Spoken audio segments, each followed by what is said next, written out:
일정하십니다.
일원상서원문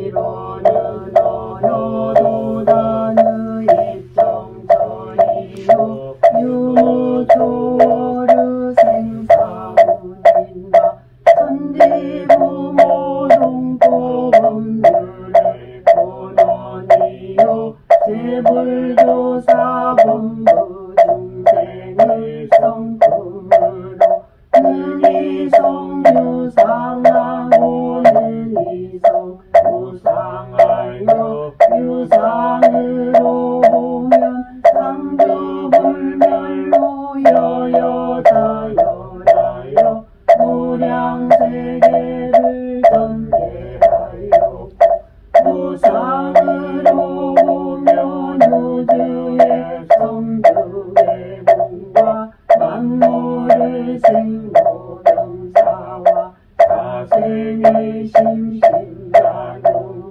따라 육도로 변화를 시켜 혹은 징급으로 혹은 강급으로 혹은 생어예로 혹은 생어은혜로 이와 같이 무량세계를 전개하였나니 우리 어리석은 중생은 이 업신물이 원상을 제발하서 심신을 원만하게 수호하는 공부를 하며 또는 사리를 원만하게 하는 공부를 하며 또는 심신을 원만하게 사용하는 공부를 지성으로 하여 진급이 되고 은혜는 입을지언정 강급이 되고 해독은 입지 아니하기로서 이런 위력을 얻도록까지 서원하고 이런 재성에 합하도록까지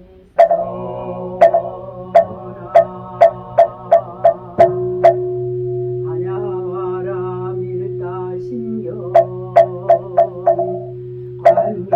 관자대보살 신반야바라 밀다시 소견온 계공도 일체고해 사리자 색불이 공공도일세 색즉시 공공즉시세 수상행신 욕구여시 사리자 시대복공상 불생불멸 불구부정 부승불감시 고공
두 손 합장하시고 설명기도 올립니다.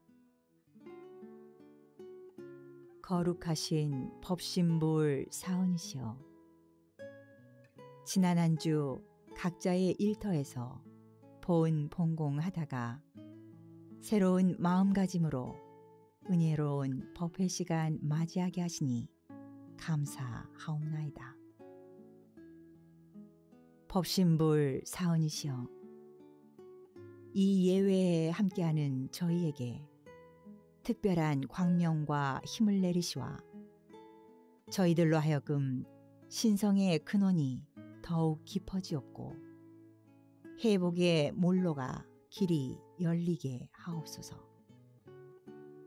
수양, 연구, 취사의 3대력이 날로 전진하여 중생계를 벗어나 보살도에 오르게 되었고 보살도를 닦아 부처의 경지에 들게 하옵소서. 공부와 사업을 하는 데에 모든 마장을 다 소멸하여 주옵시고 동서와 남북이 다 통달하여 어느 곳에 가든지 매양 대중을 이익 주는 동시에 또한 대중의 환영과 보호를 받게 하옵소서. 언어와 동작이 다 진실하여 어느 시간을 당하든지 항상 진리를 어기지 않는 동시에 또한 진리의 음조와 음덕을 입게 하옵시며 동지 교우가 화합 단결하여 이 회상의 위신이 두루 시방 세계에 드러나고 이 교법의 공덕이 널리 일체 중생을 제도하게 하여 주시옵소서.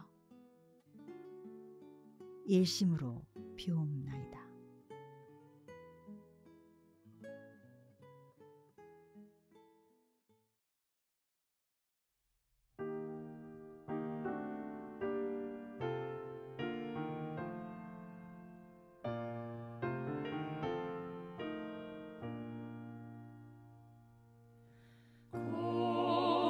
거룩하신 법신불 사은이시여,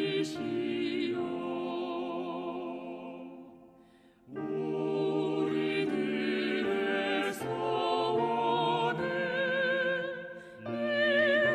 이루어주소서. 진리와 은혜에 부처되도록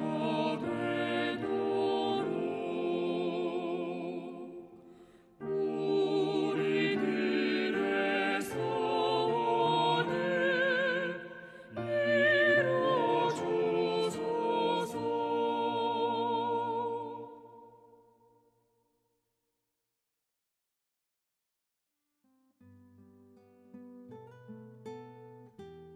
일상수행의요법을 외우며 각자의 마음과 생활을 대조하겠습니다. 일상수행의요법 1. 심지는 원래 요란함이 없건만은 경계를 따라 있어지나니 그 요란함을 없게 하는 것으로서 자성의 정을 세우자. 2. 심지는 원래 어리석음이 없건만은 경계를 따라 있어 지나니 그 어리석음을 없게 하는 것으로서 자성의 해를 세우자. 3. 심지는 원래 그름이 없건만은 경계를 따라 있어 지나니 그 그름을 없게 하는 것으로서 자성의 계를 세우자. 4. 신과 분과 의와 성으로서 불신과 탐욕과 나와 우를 제거하자. 5. 원망 생활을 감사 생활로 돌리자. 6. 타력 생활을 자력 생활로 돌리자. 7. 배울 줄 모르는 사람을 잘 배우는 사람으로 돌리자.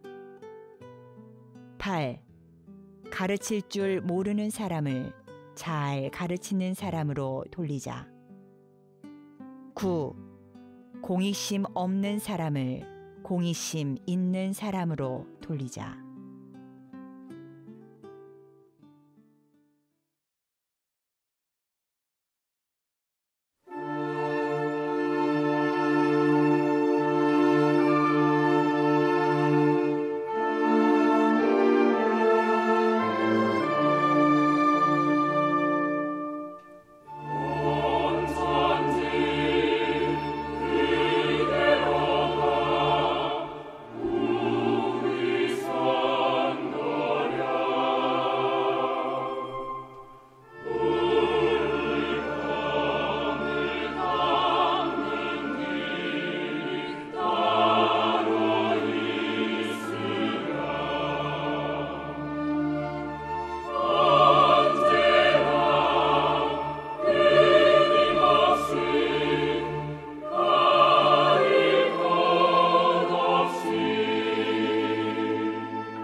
반갑습니다. 오늘도 대종사님 말씀 함께 공부하시면서 여러분들의 서운과 신심이 더욱 깊어지길 간절히 염원드립니다. 제가 성직자가 되고 나니까 제가 원하든 원하지 않든 가끔 글을 써야 될 일이 생깁니다. 근데 제가 출가 전에 뭐 글을 썼던 사람도 아니고 또 기본적으로 제가 독서를 별로 안 좋아합니다. 그러다 보니까 글 쓰는 거는 우리 이런 비유하죠. 맨정신에 노래 부르는 것만큼이나 저한테는 이제 고역스러운 일이었습니다. 근데 어쩔 수 없이 제가 글을 써야 되니까 글쓰기 워낙 자신이 없다 보니까 아주 유명 작가들의 표현을 제가 인용해서 이렇게 글을 쓰기 시작했습니다. 그런데 뭐 한두 가지 표현만 인용하면 괜찮은데 워낙 글쓰기 자신이 없다 보니까 때로는 한 문장, 때로는 한 문단을 통째로 막 제가 쓴 것처럼 이렇게 글을 쓴 적이 있습니다. 그러다 보니까 원래는 그 제목이 먼저 정하고 거기에 맞는 내용을 제가 찾아서 인용을 해야 되는데 이제 너무 좋은 글이 있으면 그 글을 먼저 정하고 그 다음에 주제하고 내용을 정하는 이제 그런 일이 생기기도 했습니다. 근데 다행히도 제가 썼던 글들이 뭐 굉장히 대단한 학술 논문도 아니고 또 아주 유명한 신문에 기고한 글도 아니고 그냥 우리 원불교 학교 내에서 발행하는 신문에 적었기 때문에 그게 그렇게 막 표절로 시비가 될 가능성은 적었지만 그래도 가끔 제가 글을 발표하고 이제 사람들한테 글 좀 잘 쓰네, 글 잘 읽었어 이런 얘기를 들으면 정말 쥐구멍이라도 찾고 싶은 심경이었습니다. 근데 그렇게 하다 보니까 제가 좀 특별한 경험을 하게 됩니다. 이렇게 인용을 하다 보니까 어느 순간에 제가 굉장히 자연스럽고 또 자유롭게 그분들의 문체와 스타일들을 제가 활용을 하고 있더라고요. 그래서 그러니까 그 작가들의 문체에다가 결국에 나중에는 제 스타일, 제 성향 이런 것들이 더해지니까 나중에는 저만의 고유한 그런 문체가 이제 생기는 걸 경험을 했습니다. 그래서 그런 걸 보면서 제가 이런 것 때문에 모방을 창조의 어머니라고 한 게 아닌가 이런 생각을 하기도 했습니다. 근데 나중에 보니까 그 푸시킨 같은 아주 유명한 시인이나 또 피카소 같은 굉장히 그 유명한 그 화가들도 처음에는 모방부터 이렇게 시작을 했다는 그런 얘기를 들었고 또 나폴레옹도 그 전쟁사를 수십 번, 수백 번 탐독을 한 후에 본인에게 맞는 그런 전략과 전술을 창조할 수 있었다고 합니다. 근데 사실 이렇게 멀리 갈 것도 없이 그 우리가 잘 아는 그 조용필이나 그 이선희 같은 그런 국민 가수들도 지금은 누구도 이렇게 흉내낼 수 없는 아주 독창적인 그런 스타일과 분위기를 가진 훌륭한 가수지만 그런 분들도 처음에 노래를 공부를 할 때는 그 모창부터 시작을 했다는 얘기를 제가 들었습니다.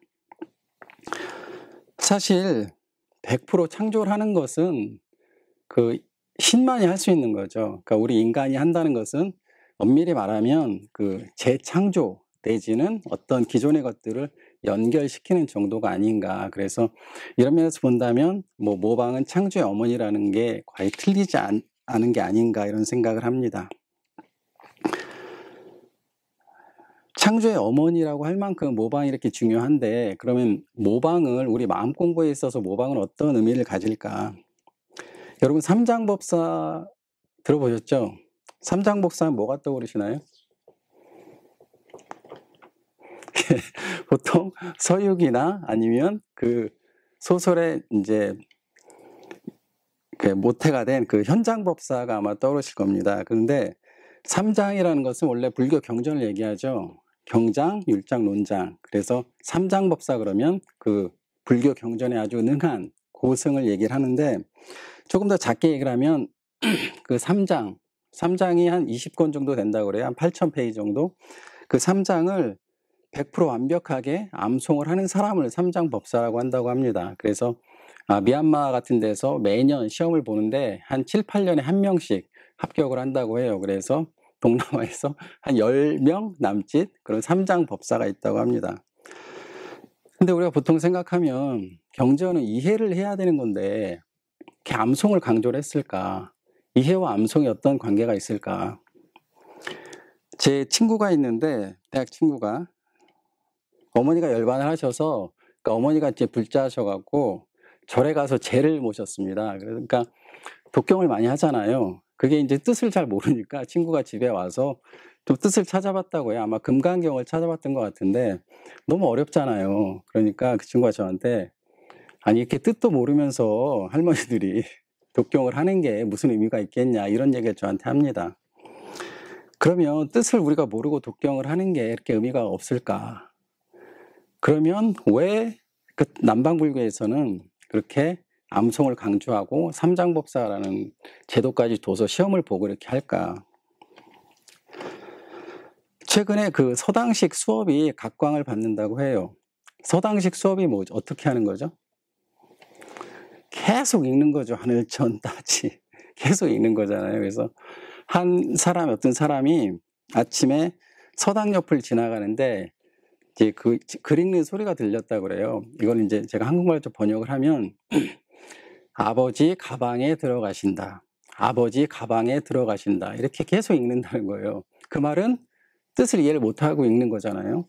근데 그 사람이 퇴근할 때 돼서 들어보니까 아버지가 방에 들어가신다. 아버지가 방에 들어가신다. 이렇게 읽고 있더라는 거예요. 그래서 우리가 이렇게 꾸준히 이렇게 암송을 하고 독송을 하면 자연히 뜻이 통해지는 그런 이치도 있다. 이제 이런 얘기를 합니다.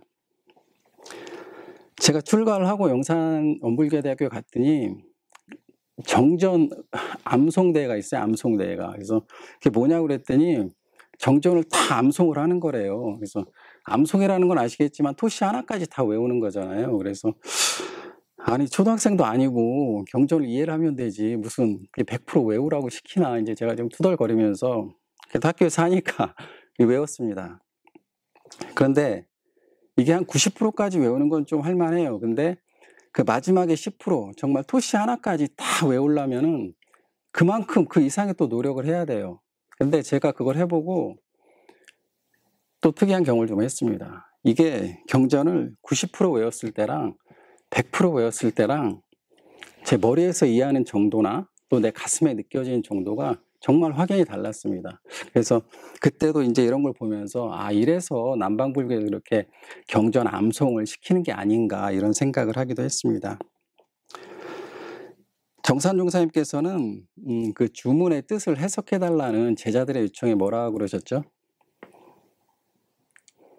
주문은 뜻을 해석하는 게 아니다. 그냥 간절한 마음으로 외우면 된다 그러셨거든요. 경전도 이렇게 넓은 의미에서 보면 또 주문이라고도 볼 수가 있죠. 그래서 우리가 경전을 뜻이 설사 좀 이해가 좀 덜 되더라도 꾸준히 외우고 독송하고 이렇게 암송을 하다 보면 수행적인 의미도 있고 또 기도와 같은 신앙적인 의미도 있고 또 앞서 말씀드린 것처럼 이해 측면에서도 분명히 이게 효과가 있는 것이다. 그래서 저는 경전 공부할 때 교도님들한테 뭐 설명도 하고 또 회화도 하고 하지만 경전 봉독을 이렇게 많이 강조를 하고 이렇게 합니다. 그래서 이런 면에서 본다면 할머니들이 설사 뜻을 잘 모르더라도 그렇게 경을 독송을 하는 게 전혀 의미가 없다 이렇게 말하기는 어려울 것 같습니다. 또 우리가 많이 하는 수행법 중에 사경이 있습니다. 사경이 뭐죠? 예, 간절한 마음으로 우리가 경전을 한자 한자 옮겨 적는 거죠. 그래서 불교에서 아주 중요한 수행법 중에 하나인데 그러면 사경도 그런 신앙적인 의미만 있을까 아니면 또 다른 의미가 있을까? 1920년대 초반에 그 시하면은 정지용 또 산문하면 이태준 뭐 이런 말이 있을 정도로 아주 유명했던 이태준님이라고 이제 산문가가 계시는데 그분은 서예에 취미가 있으셨던 것 같아요. 그래서 서예를 취미로 하다 보니까 그 추사 김정희 선생님의 글씨를 이제 본으로 해서 연습을 하셨는데 하루는 이제 모사를 했다고 그래요. 모사라는 거는 그 글씨를 그대로 베끼는 거예요. 그 똑같이 이렇게 사진 찍듯이.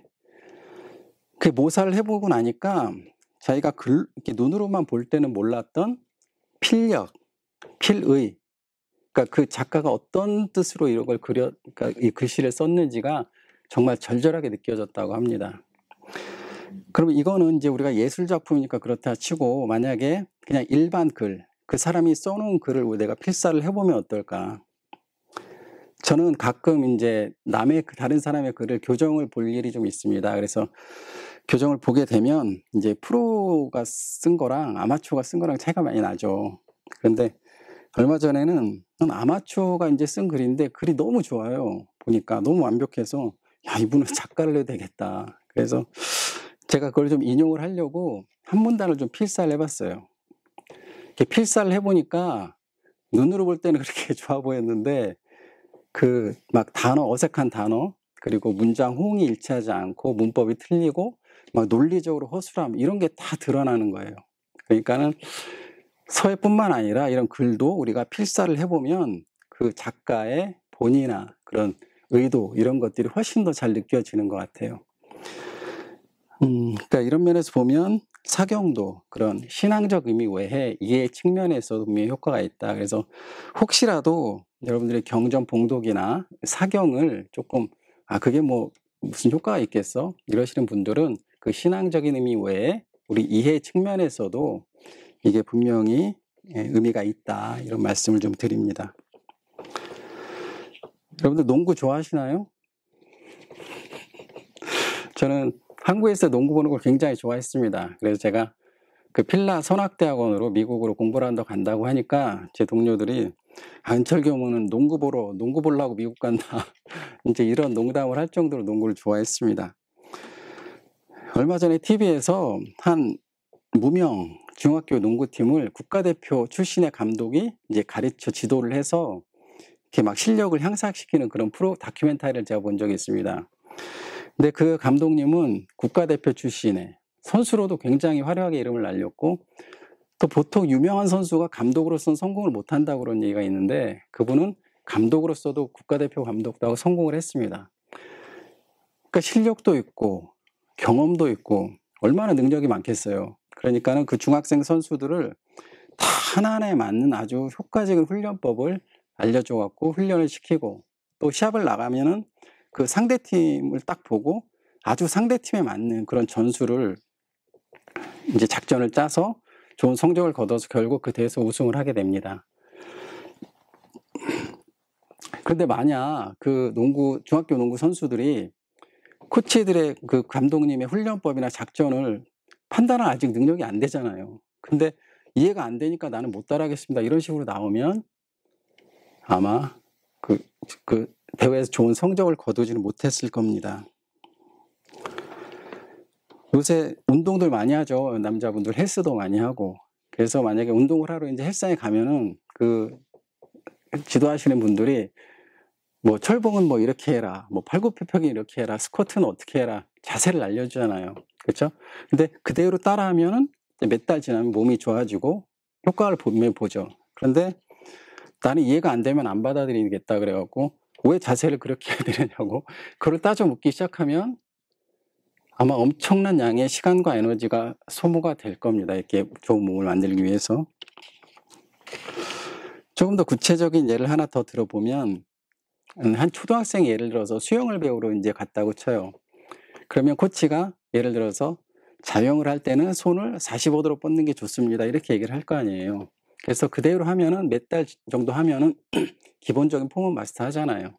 근데 만약에 나는 확실히 이해돼야지 받아들이겠다 해갖고 왜 45도로 해야 됩니까? 그럼 코치가 뭐라고 얘기를 할까요?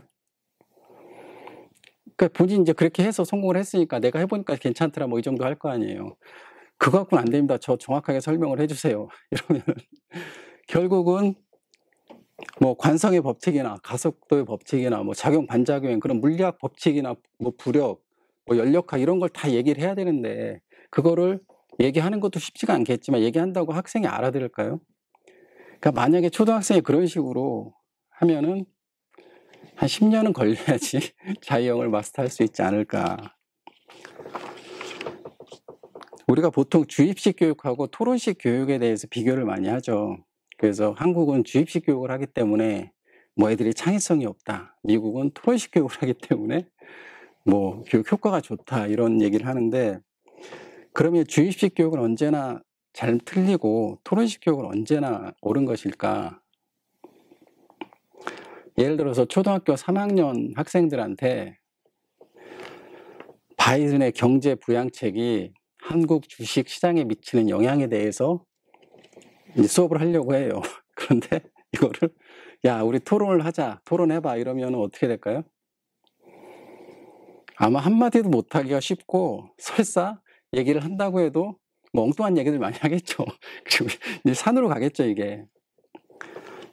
그러니까 이럴 때는 경제에 대한 기본적인 이론이나 뭐 개념 이런 것들을 설명하는 주입식 교육이 훨씬 더 효과가 있는 거죠. 우리 마음 공부도 크게 다르지 않은 것 같습니다. 근데 부처님께서 뭐 이런 얘기 하죠. 우리가 본인이 직접 확인하고 판단하고 뭐 받아들여라 이런 얘기 하는데 이제 마음 공부를 진리 공부를 시작한 우리가 또 아직 분별주착이 많은 우리가 어떤 진리의 내용을 듣고 그거를 바르게 보고 판단하는 게 이렇게 쉬울까요? 진리는 그 깨달음의 소식을 전하는 것입니다. 그래서 성자들께서 아무리 쉽게 예화를 써서 얘기를 해도 그거를 한 번에 듣고 이해하는 건 쉽지가 않습니다. 여러분들 사은이나 처처불상 뭐 이론상 진리 삼세윤회 이런 거 한번 들으면 딱딱 이해가 되시나요? 제가 가끔 예를 들지만 만약에 종교심이 없는 미국의 지성인들한테 우리 사은을 이성적으로 논리적으로 설명하는 건 굉장히 어려운 일입니다. 그러면 만약에 이런 교리들을 내가 이해될 때까지는 안 받아들이겠다 이렇게 하면은 우리는 보훈도 못하는 거고 인과에 바탕한 생활도 못하는 거고 사람을 부처로 보는 것도 안 하겠다는 얘기가 되는데, 그래서 우리가 경전 공부를 하고 진리 공부를 할 때는 설사 이해가 좀 덜 됐다 하더라도 그 농구 선수가 감독을 믿고 따라하고 또 수영을 배우러 온 초등학생이 코치를 믿고 45도로 팔을 뻗듯이 그대로 좀 따라를 하다 보면 지혜도 얻고 복도 얻을 수 있고 또 어느 정도 시간이 지나면 그 이치도 깨닫게 되지 않을까 이런 생각을 합니다.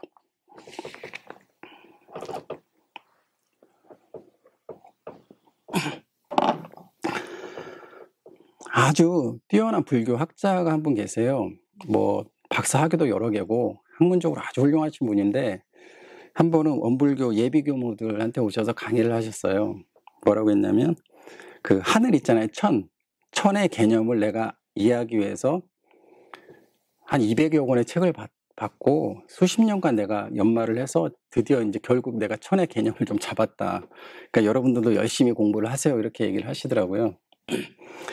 그게 학자들의 입장에서 학문적으로 볼 때는 뭐 괜찮죠. 그렇게 하면 되는데 또 마음 공부를 하는 저희들의 입장에서는 뭐가 문제가 될까요?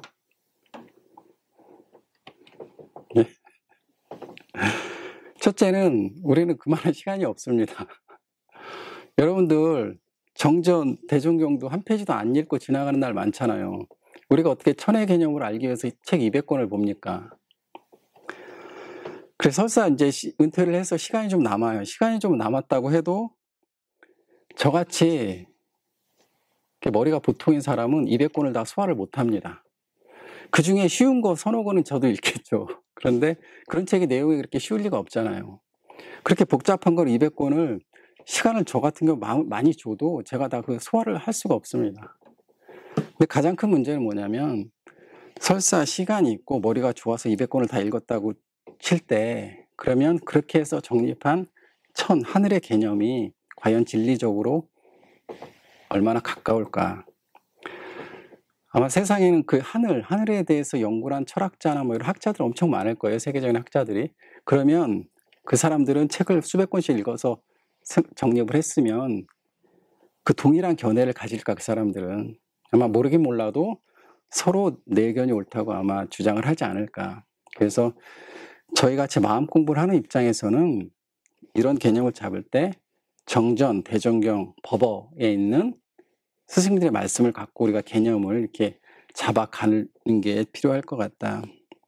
그리고 사실은 저희가 천의 개념을 정확히 이해하는 게 목적이 있는 게 아니잖아요.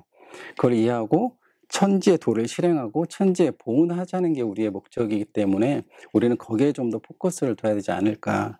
그래서 나는 천의 개념을 완전히 이해할 때까지 아무것도 안 할 거야. 이러면은 이 45도가 진짜 맞냐 이거 알아내려고 옆에 물리학책 쌓아놓고 그거 연구하고 있는 초등학생과 다를 게 없지 않을까 이런 생각을 합니다. 물론 저희는 연구 과목이 있습니다. 3학 중에. 그리고 분석이라는 표현을 하셨습니다. 대목사님께서는. 그래서 기본적으로 경전을 볼 때 어떤 이성적인 그리고 논리적인 그런 태도를 유지하는 것은 필요하지만 이 진리라는 것은 깨달음의 영역이기 때문에 우리가 이 진리를 이성과 논리 어떤 언어로 끝장을 보겠다 이런 생각은 우리가 영어로 이제 뭐 나이브하다는 말을 쓰는데 너무 고지식하고 순진한 생각이 아닐까 이런 생각을 합니다. 그래서 좀 요약을 하자면 경전을 이해하는 것도 중요하지만 여기에 너무 많은 에너지를 쏟지 않으셨으면 좋겠습니다. 왜냐하면 이 진리라는 것이 일종 깨달음의 영역이고 또 저희가 아직 멍청해서가 아니라 분별주차에 가린 중생이기 때문에 그거를 다 100% 알고 받아들이기 어렵다. 그래서 어느 정도 이해를 했으면 그냥 그대로 그 중학교 농구 선수가 감독 말을 따라하고 또 수영을 배우러 간 초등학생이 그 코치 말을 따라 하듯이 그대로 따라하다 보면 우리가 삼대력도 얻고 또 어느 정도 시간이 지나면 그 이치도 깨닫게 되고 또 궁극에 가서는 그 대소유미의 이치를 따라 12회를 건설하시는 그 부처님의 경지에까지 오를 수도 있다고 생각합니다. 권도편 23장에 명필이 되기로 하면 먼저 명필의 필법을 채받아서 필력을 잘 길러야 하듯이 부처를 이루기로 하면 먼저 부처님의 신법을 채받아 일일 시시로 불심을 잘 길러야 하나니 이렇게 말씀을 해주셨습니다. 우리가 원칙적으로는 경전의 말씀을 이해를 하고 그리고 실행을 하는 게 맞는 순서지만 이게 쉽지가 않습니다. 그래서 때로는 실행을 통해서 우리가 깨달음에 이렇게 이르는 것도 굉장히 효율적일 때가 많다. 이런 말씀 드리면서 오늘 설교 마치겠습니다. 마음 공부 잘합시다.